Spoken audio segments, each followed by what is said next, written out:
Eu não sei se nesse período de pandemia você chegou a passar por aquele salmo em que o salmista expressa a saudade dele pela casa de Deus. Eu acho que se você passou por aquele texto,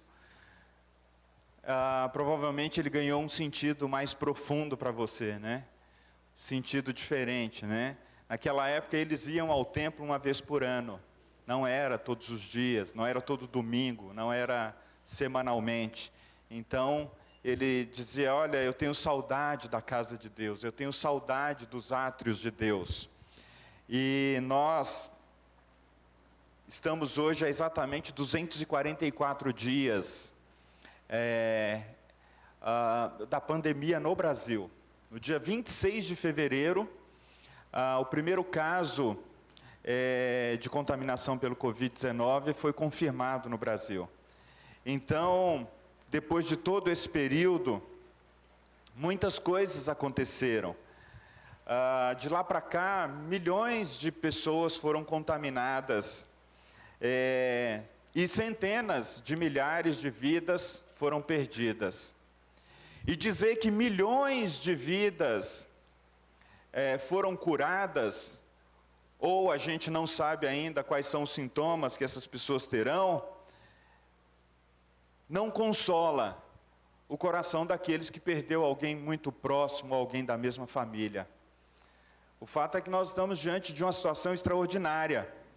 E talvez alguns de vocês já ouviram algumas pessoas perguntarem, né? Seria esse o fim do mundo, né? Seria esse um sinal de que as coisas estão muito mais próximas do fim do que antes? O fato, queridos, é que algumas consequências muito profundas surgiram na sociedade e algumas situações aumentaram, algumas coisas que já estavam presentes aumentaram na vida das pessoas. E qualquer busca rápida pela internet você vai ouvir dizer que em razão desse tempo que nós vivemos, a saúde mental das pessoas piorou. A saúde mental das pessoas pioraram, inclusive crianças, né, tendo que estudar de casa, ficar ali horas e horas à frente do computador. Isso não era algo que as crianças estavam preparadas, né? E tem muitas famílias sofrendo com isso, sem contar o fato de que muitas famílias não têm acesso à tecnologia para a sua criança estudar. Não tem acesso. Então a pandemia também expôs a desigualdade social. Não são todas as pessoas que podem ficar em casa da mesma maneira. Não são todas as pessoas que podem ficar em casa e ter a certeza de que o alimento vai chegar na despensa no fim do mês. Não são todas as crianças que podem estudar online. Não são todas as pessoas que podem, portanto, trabalhar de casa de maneira mais tranquila. Então esse momento aumentou muito a carga de trabalho, especialmente para as mulheres, trabalhando em casa, cuidando dos filhos. Os homens também aumentaram de alguma forma a sua carga horária de trabalho. Houve também, queridos, um aumento no desemprego, na perda de renda. Houve também um aumento de divórcios. Essa semana eu estava vendo um programa que falava de celebridades que separaram, que se divorciaram ou que pediram o divórcio durante a pandemia. Provavelmente muitas dessas situações estavam lá e elas afloraram agora. Houve também um aumento de consumo de álcool muito grande da pandemia para cá. Consumo de alimento, as balanças estão gritando por aí. Na verdade, queridos, houve também um aumento de fome.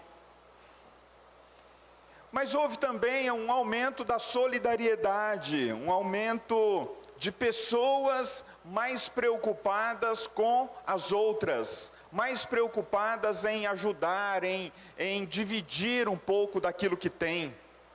E aí, nesse sentido, a igreja tomou aqui a atitude, junto com o conselho e a diaconia, de convocar os irmãos a doarem para a ação emergencial, e muitas famílias foram atendidas nesse período. Muitas famílias foram de alguma forma atendidas. Mas o que fazer com a pergunta que surge por aí de vez em quando? De fato, esse é um momento que aponta para o fim? Eu queria conversar com vocês hoje, queridos, sobre o seguinte tema: os sinais dos tempos e a vida no reino. Os sinais dos tempos e a vida no reino. Eu quero convidar você para abrir a sua Bíblia em Mateus capítulo 25, Evangelho de Mateus capítulo 25, verso de número 31.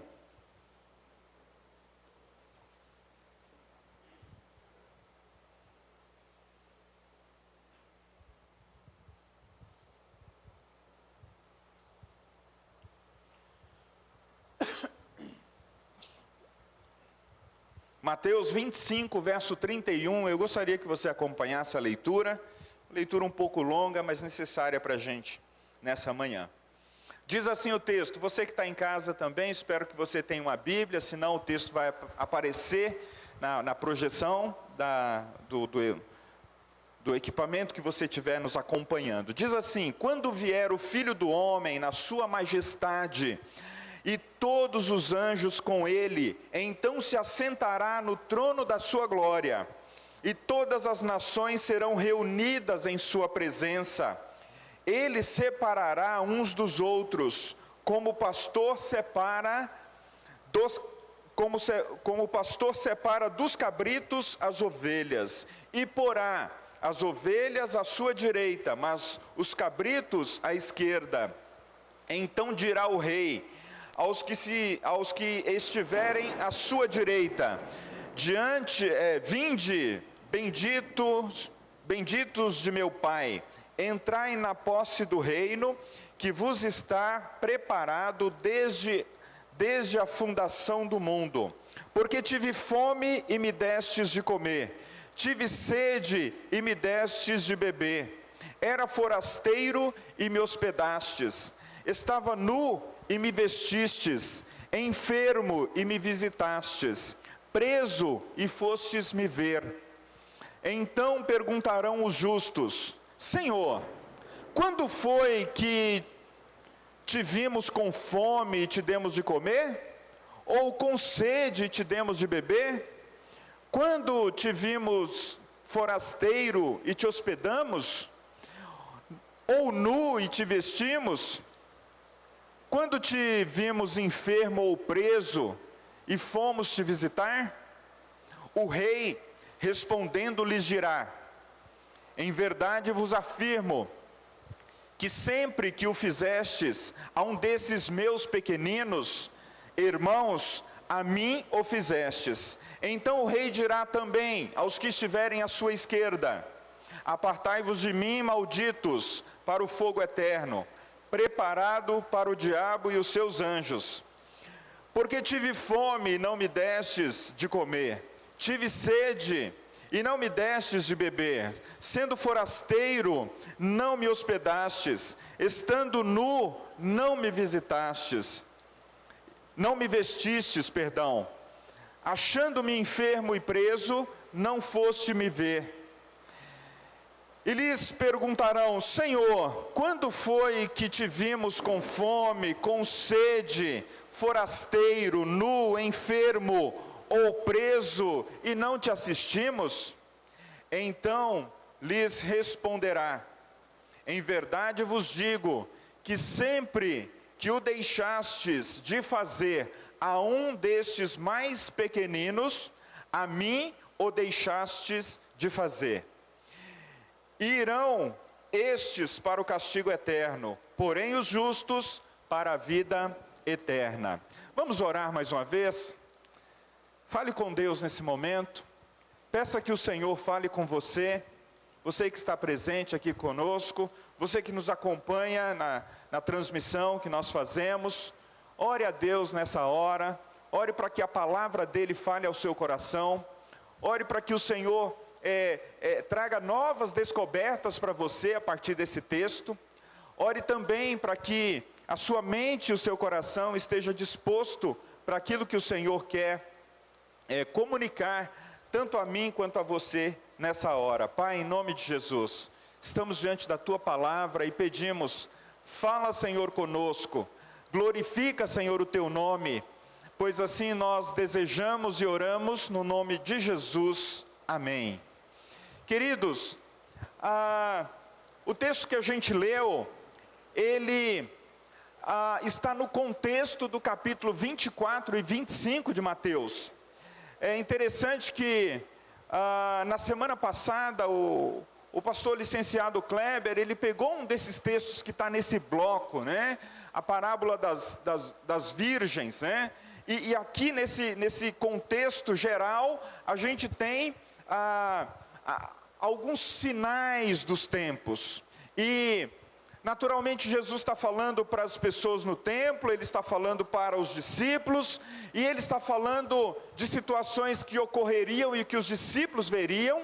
Já no primeiro século, o Império Romano perseguindo a igreja em Jerusalém, haveria guerras, haveriam traições, haveriam reinos se levantando contra reinos, mas também essas narrativas de Jesus apontam para situações que vão acontecer ao longo da história.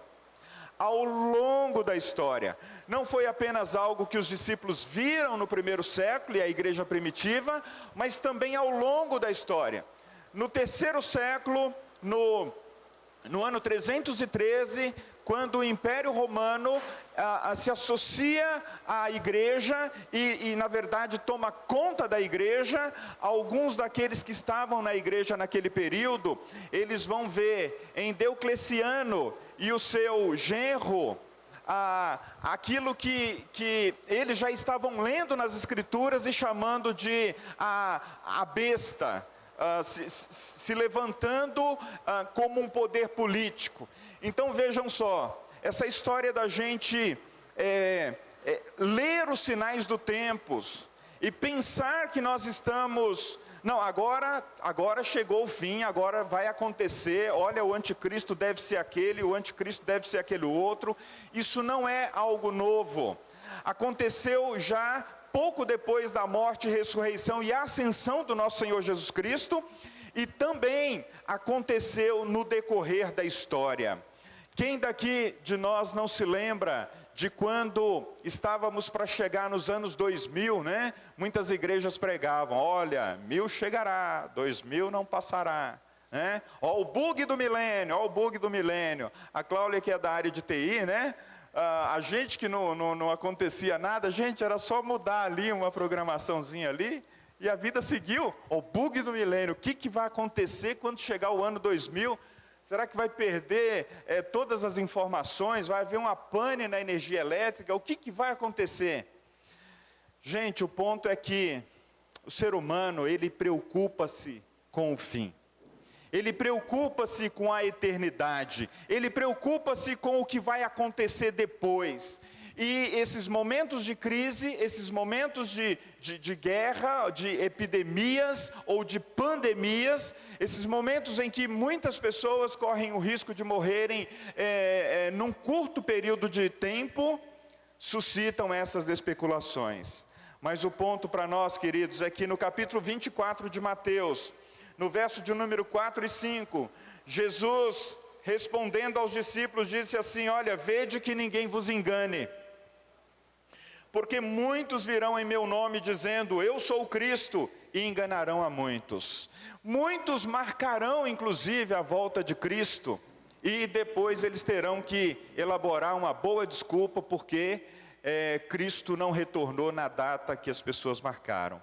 Por outro lado, Jesus trata desses assuntos não para colocar medo, não para colocar desassossego no nosso coração, não para nos colocar diante de situações que ele nem quis prolongar muito com esse assunto, não. Queridos, Jesus trata desses assuntos porque ele sabe que depois do pecado e da queda, o ser humano encaminharia sim para um fim, no sentido de que nós vivemos 80, 90, 100 anos com muita dificuldade. Mas para aqueles que tiveram um encontro com Jesus, para aqueles que foram salvos pela graça, por aqueles que confessaram a sua fé a partir do sacrifício de Jesus na cruz, a Bíblia diz que para esses foi revelado, ou foi dado o dom da vida eterna. Então, portanto, queridos, nós sabemos que a salvação para aqueles que crerem, ou para aqueles que creem, foi preparada antes da fundação do mundo. A salvação não é o plano B de Deus por causa do pecado na humanidade.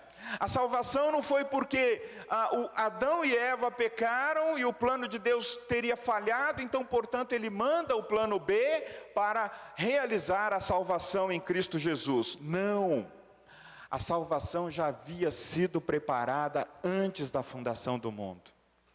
A verdade, o ponto é que, depois do pecado, muitos se afastaram de Deus. Muitos virarão as costas para Deus. E, na verdade, o ser humano, sem a ajuda de Deus, ele não pode mais voltar-se para Deus. Então, muitos de nós vivemos à base da ansiedade, do medo de como será, da falta de esperança, e a palavra de Jesus vem exatamente nesse sentido, de devolver a esperança, e de dizer, olha, aquele que crê em mim, ele terá a minha companhia eternamente. Aquele que viver comigo, terá a minha companhia, não somente nessa vida, mas eternamente. O Senhor vai redimir, amados, todas as coisas. O Senhor vai restaurar todas as coisas. Eu não tenho condições de entrar nesse ponto hoje, mas aquela visão apocalíptica de que Deus vem destruir o mundo, não é essa visão que a gente compactua. A gente crê que Deus vai redimir toda a sua criação. A gente crê que Deus vai criar novo céu e nova terra. Um mundo no qual as coisas vão funcionar sem a presença do pecado. Sem a presença do pecado. Conquanto, queridos, sinais de terremotos, guerras, enfermidades, vírus e bactérias que ainda surgirão e que poderão dizimar boa parte da população, sejam sinais dos tempos, eles não devem conduzir a nossa vida, eles não devem conduzir o seu pensamento, eles não devem conduzir as suas preocupações, eles não devem roubar o seu sono, eles não devem tirar a sua paz e a sua comunhão com Deus. Não. O texto que a gente leu, queridos, nessa manhã, no capítulo de número 25, diz que quando vier o Filho do Homem, na sua majestade, com todos os seus anjos, então se assentará no trono da sua glória, e todas as nações reunidas em sua presença reconhecerão. E Atos dos Apóstolos vai dizer, que todo joelho se dobrará e toda língua confessará que Jesus Cristo é o Deus, o Filho de Deus que veio, que morreu para a nossa redenção. Mas vai acontecer algo também nessa manifestação do reino de Deus, na plenitude do reino de Deus, que é a separação das ovelhas dos cabritos. É interessante que Jesus estava falando para um público rural, Jesus está falando para pessoas que viviam na zona rural, que viviam da agricultura, que viviam da agropecuária. Então ele usa a figura das ovelhas e dos cabritos para se referir a seres humanos, para se referir a pessoas com as quais ele se dirige. Então as ovelhas, na concepção de Jesus, e os ouvintes de Jesus sabiam muito bem que eram animais que, sendo criados por um único pastor, elas conheciam a voz do seu pastor e ouviam a voz do seu pastor. Então Jesus compara aqueles que ouvem a sua voz e o seguem como ovelhas que não seguirão a voz de outros pastores ou de outros condutores, Por outro lado, a figura dos cabritos aqui, e aqueles que tinham animais naquela época, sabia muito bem, os cabritos poderiam ouvir a voz de qualquer outro dono, ou de qualquer outra pessoa que o chamasse para alimentá-lo, e elas o seguiriam. Queridos, cabritos, muitas vezes, ouvem outras vozes, seguem outros senhores, preocupam-se mais consigo mesmos. No sentido do nosso tempo, se Deus nos compara a ovelhas que ouvem a sua voz e cabritos como sendo aqueles que não ouvem a sua voz, ou que se preocupam mais com o seu próprio estado e a sua própria situação, nós poderíamos dizer que nós vivemos num tempo em que a espiritualidade de muitos cristãos são semelhante à dos cabritos que não ouvem a voz do bom pastor, que ouvem mais a voz do seu próprio coração, a voz das suas próprias necessidades, a voz das suas próprias carências, a voz das suas próprias necessidades e ambições. Embora necessidades e ambições são parte daquilo que Deus nos dá, se o nosso coração for capturado por elas, queridos, nós podemos inclusive adoecer à medida que a gente não realiza essas coisas. Bem, mas o texto diz que Jesus separa estes, ovelhas e cabritos, com uma intenção de que ovelhas, os seguidores de Jesus, o ouçam em tempos difíceis, o ouçam em qualquer tempo da sua existência. E então ele diz: dirá o rei, aqueles que estiverem à sua direita: vinde, benditos de meu Pai, entrai na posse do reino que está preparado desde a fundação do mundo. E aí Jesus diz qual que deve ser a nossa preocupação diante dos sinais dos tempos. A nossa preocupação, queridos, deve ser com esses elementos fundamentais que já existia bem antes dessa pandemia, que já existia bem antes dessa situação que o nosso mundo vive, a situação da fome, a situação da falta de água, a situação dos refugiados, a situação daqueles que não têm o que vestir ou não têm onde morar, a situação daqueles que estão enfermos ou a situação daqueles que estão presos. Esses são, digamos assim, os maiores problemas da humanidade. Eu não sei se vocês concordam comigo, mas são os maiores problemas da humanidade. Mas por que, pastor, esses são os maiores problemas da humanidade? Por que que Jesus, ao invés de dizer assim, gente, olha, fique preocupado, fique tentando discernir quais são os sinais dos tempos, fique tentando discernir em que momento a minha volta estará à porta de vocês? Não. Jesus disse, olha, há situações crônicas no meio da humanidade com as quais vocês deveriam se preocupar e se envolver. E eu trouxe aqui alguns números para vocês, irmãos, só para que vocês tenham uma noção. A fome no mundo atinge 840 milhões de pessoas. E essa semana eu fui rever esse número, e dizem que em razão da pandemia, pode ser que 123 milhões de pessoas entrem nesses dados nos próximos anos.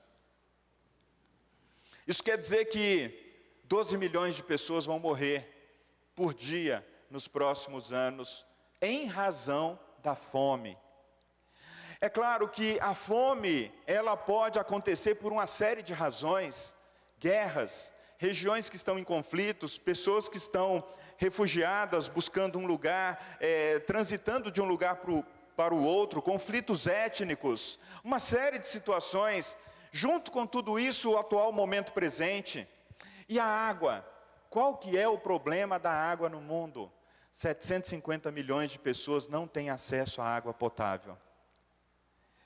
E com isso, milhares, e por que não dizer milhões, eu não tenho número, morrem em decorrência da falta de água. Isso do ponto de vista natural, né? E se a gente falar daqueles que estão sedentos pela água viva, pela água que de fato vai matar não somente a sede do corpo, mas a sede da alma, e que dia a dia vão caminhando para a separação eterna de Deus. Há 800 milhões de pessoas refugiadas, 80 milhões de pessoas refugiadas nesse momento, saindo de um lugar para o outro, buscando um lugar onde repousar. Entre eles, crianças, jovens, pessoas de meia idade, pessoas de mais de 60, 70 anos de idade. No Brasil, há 8 milhões de pessoas que não têm onde morar. O Brasil já é a terceira população do mundo em presos. Vocês sabiam disso? 812 mil encarcerados no Brasil. Só perde para a Rússia e para os Estados Unidos, que tem 2 milhões de encarcerados. E finalmente, queridos, a Organização Mundial da Saúde diz que no Brasil, 57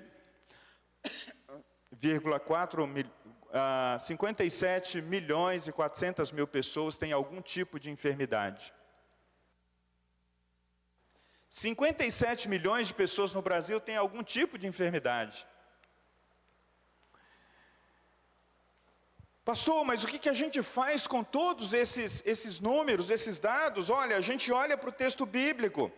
A gente olha para o texto bíblico porque Jesus diz, olha, ao invés de vocês ficarem preocupados com os sinais dos tempos, quando essa pandemia vai acabar, em que momento isso vai acabar, se é que vai acabar, porque outras situações ocorrerão, vocês precisam focar naquilo que de fato eu os deixei para fazer. A missão de Deus para nós, como seguidores de Jesus, a missão de Deus para a igreja de Cristo é alimentar os que têm fome, é saciar a sede daqueles que estão sedentos, queridos, acolher e integrar aqueles que estão refugiados pelos mais diversos motivos, é vestir aquele que está nu. E a casa, ela dá um sentido de proteção para nós, né? A casa quando você passa o dia inteiro fora, ou quando você pega um temporal, como está caindo agora, uma chuva, e você não conseguiu fugir daquela chuva, daquele temporal, e você chega em casa, e aí você tira aquela roupa molhada, se você consegue tomar um banho, trocar de roupa, e você experimenta novamente uma sensação de proteção, uma sensação de cuidado, uma sensação de que você tem um lugar para se proteger.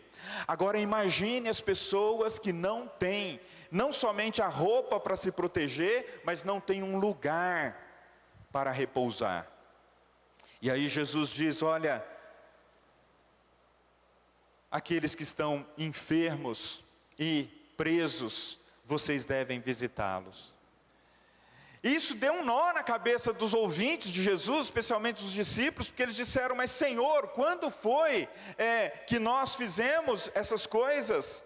Quando foi que a gente fez essas coisas? Ora, quando vocês alimentaram alguém, quando vocês deram um copo d'água para alguém, quando vocês seu guarda-roupa estava recheado e você comprou uma peça de roupa nova, você falou, nossa, está difícil colocar isso aqui, peraí, o que eu tenho que tirar? Então eu tiro algumas e levo e dou para alguém. Olha, quando você recebe um refugiado na nossa pátria e ajuda essa pessoa a aprender a língua, a arrumar um emprego, regularizar a sua documentação, você está hospedando um forasteiro, você está hospedando um refugiado. E quando você ora por um enfermo, quando você o visita, hoje, mesmo que seja através de uma visita de videochamada, né? De videochamada, hoje você pode visitar alguém da igreja com a videochamada, gente. Ah, mas não é a mesma coisa, pastor. Tá bom, mas faça pela videochamada. Depois, quando der certo, presencialmente. E quando você se envolve com pessoas ou parentes daqueles que estão sofrendo porque tem alguém encarcerado, Jesus responde no final: quando vocês fizeram a cada um destes, a mim vocês fizeram. Queridos, partindo para o final dessa mensagem nessa manhã, onde você se vê nessa história? Onde eu e você nos vemos? Onde eu e você nos encontramos? Nós somos aqueles que naquele grande dia o Senhor separará a sua direita e nos considerará como seus seguidores, como aqueles que ouviram a sua voz e o seguiram? Ou nós seremos separados como aqueles que estiveram à sua esquerda, os cabritos que não ouviam a voz do seu bom pastor e portanto também não faziam aquilo que o seu bom pastor lhes ordenava? O texto diz que haverá uma separação. E o verso 41 é muito duro, porque Jesus diz: apartai-vos de mim, malditos. Apartai-vos de mim.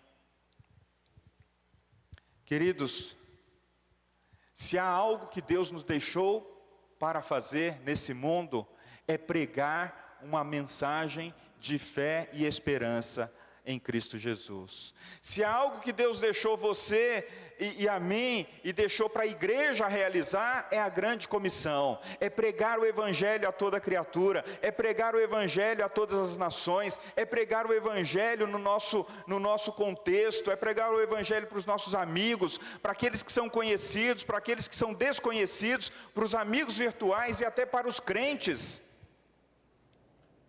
Você sabe por que nós estamos aqui? É por isso. Nós estamos aqui porque parte da nossa pregação não é apenas dizer palavras, mas é também alimentar pessoas que estão famintas.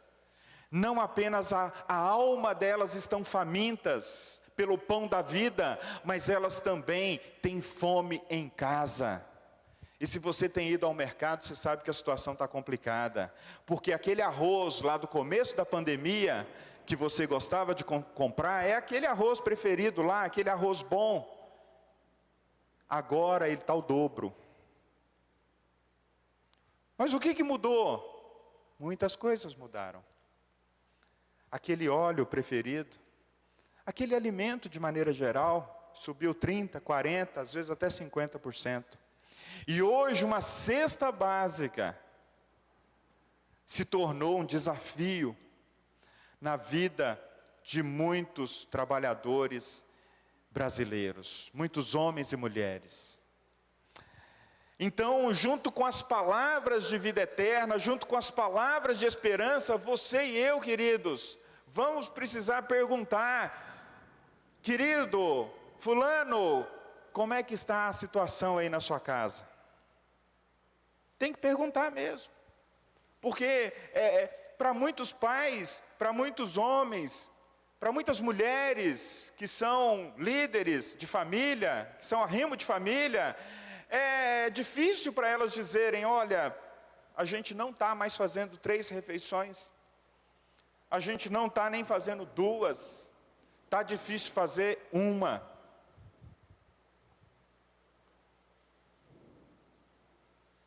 Vocês estão entendendo que o negócio é mais sério, irmãos? Que a gente não pode simplesmente dizer: eu estou orando por você, vai na paz, porque Tiago diz que se a gente pode fazer o bem para o nosso irmão e a gente despede ele sem fazer aquele bem, a gente não está agradando a Deus e a gente não está cumprindo a vontade de Deus.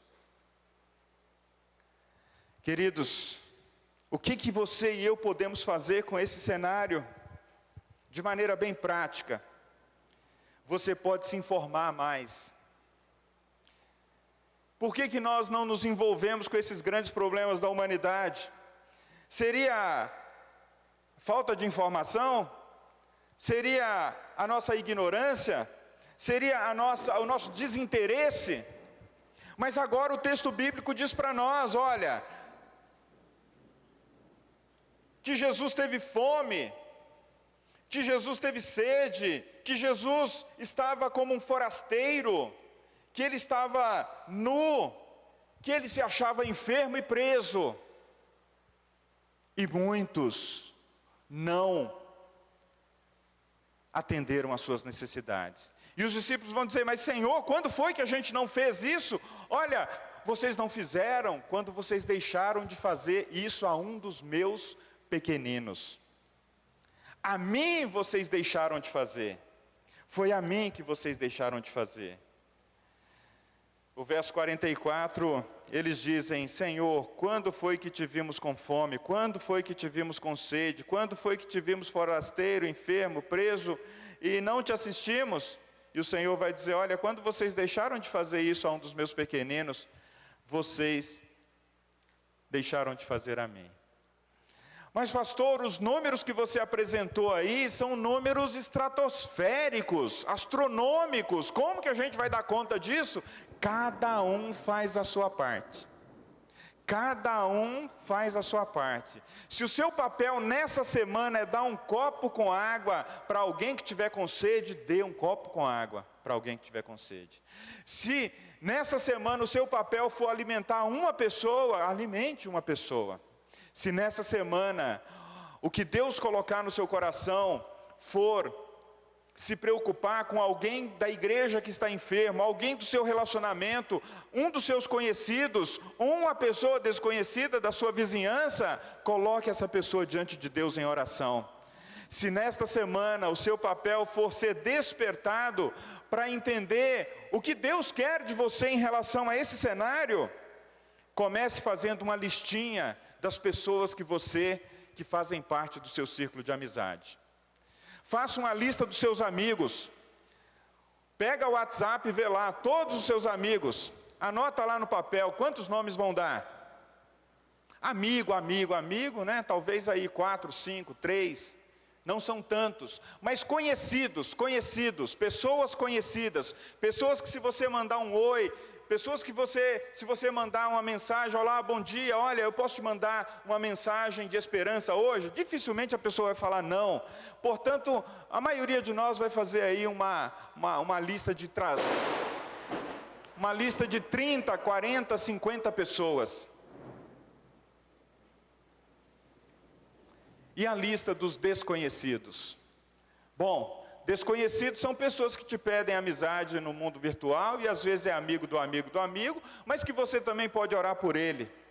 E no fim das contas, queridos, daqueles nomes que você anotou no seu caderno, anotou em algum lugar, você pode todos os dias perguntar: Senhor, para quem que eu devo destinar uma atenção especial hoje? E dessa lista grande, porque você não vai ficar com 50 nomes orando por eles todos os dias, né? Vamos ser práticos, a gente não faz isso. Mas talvez Deus te dê 4 nomes, 5 nomes. E aí por esses 5 nomes você vai dizer: olha, todos os dias eu vou orar por isso. Todos os dias eu vou pedir a Deus uma oportunidade de falar com essa pessoa, ou de mandar uma mensagem, ou de simplesmente colocá-la diante de Deus. Em relação a esse problema que atinge o mundo, talvez esses jovens que estão nos ouvindo aqui poderiam pensar: Senhor, o Senhor está me chamando para estudar sobre como resolver o problema da falta de água numa determinada região do mundo?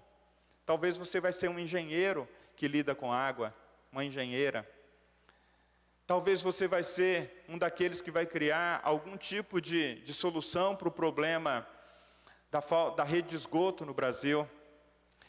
E aí você, como um servo de Deus, vai ser um instrumento do Senhor para resolver não apenas um problema pontual aqui, mas um problema que tem a ver com milhões de pessoas. Eu me lembro da nossa querida Roseli. Embora jornalista, trabalhava numa empresa que mexia com águas, né? Com águas. E em algumas das visitas que a gente fez para ela discutiu com a gente, ela falou um pouquinho sobre o problema, a solução do problema da água no mundo. Já existem algumas soluções, mas muito caras. Mas o crente que lê esse texto e diz: olha, há milhões de pessoas com sede, e você pode ser a resposta de Deus para elas. Mas há milhões de pessoas também com fome e sede não apenas de pão, mas fome e sede de ouvir a palavra de Deus. E esse tempo já chegou. E nós não podemos mais separar uma coisa da outra, queridos. Nós não podemos mais separar. Não, agora eu vou dar água. Não, agora eu vou falar da palavra de Deus. Alimentar, saciar, visitar, vestir, acolher, integrar. Está tudo, como diz o outro, junto e misturado. Foi para isso que Jesus preservou a sua vida. Não pense que nesses tempos difíceis, tempos que trazem sinais do fim, sinais, mas ainda não é o fim, que Deus preservou a sua vida apenas para você pagar aquele financiamento de 30 anos. Não. É parte do compromisso seu com a sua família. Não pense que Deus preservou a nossa vida para a gente simplesmente escapar da crise e lá na frente dizer, eu escapei da crise. Tá, e o que você levou de palavra de esperança para as pessoas que ainda estão atemorizadas, ainda estão angustiadas, deprimidas, sem nenhum horizonte para a sua vida? Queridos, pense sobre isso. Eu quero convidar você para orar nesse momento. Pense sobre isso. No que Deus está chamando você? No que Deus está chamando a nossa igreja? No que Deus está chamando essa geração? Coloque-se diante do Senhor nesse momento. Pai, nós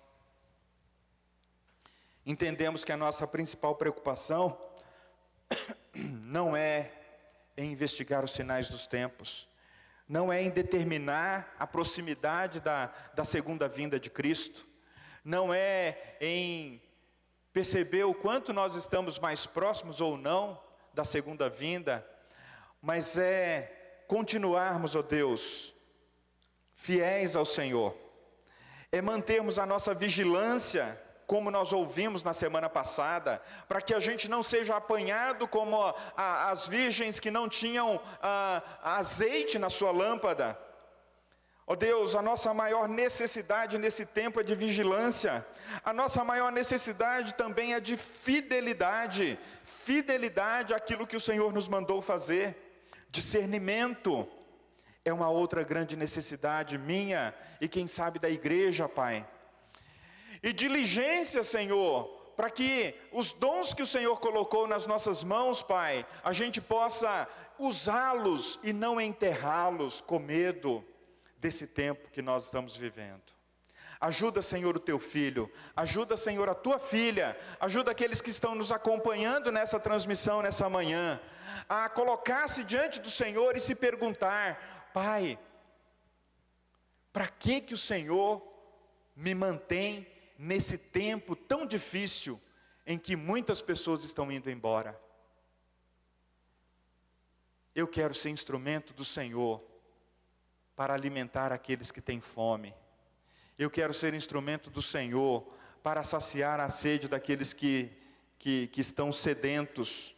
Eu quero ser instrumento do Senhor, para aquele que está nu, aquele que está forasteiro, aquele que é refugiado, aquele que é enfermo, aquele que está preso, aquele que está distante do Senhor, e aquele que precisa de um encontro com o Senhor, e aquele que já teve um encontro contigo, Pai, mas vive um momento talvez mais turbulento do que todos os outros que a vida já pôde lhe apresentar. Então nós, ó Deus, colocamos nosso coração diante do Senhor e pedimos, ó Espírito Santo, nessa semana, abra os nossos olhos, dirija os nossos passos, ajuda-nos a estender as mãos, incomoda-nos, Senhor, incomoda-nos, Pai, para que a gente possa colocar em oração as pessoas que o Senhor trouxer na nossa mente e no nosso coração, em nome de Jesus.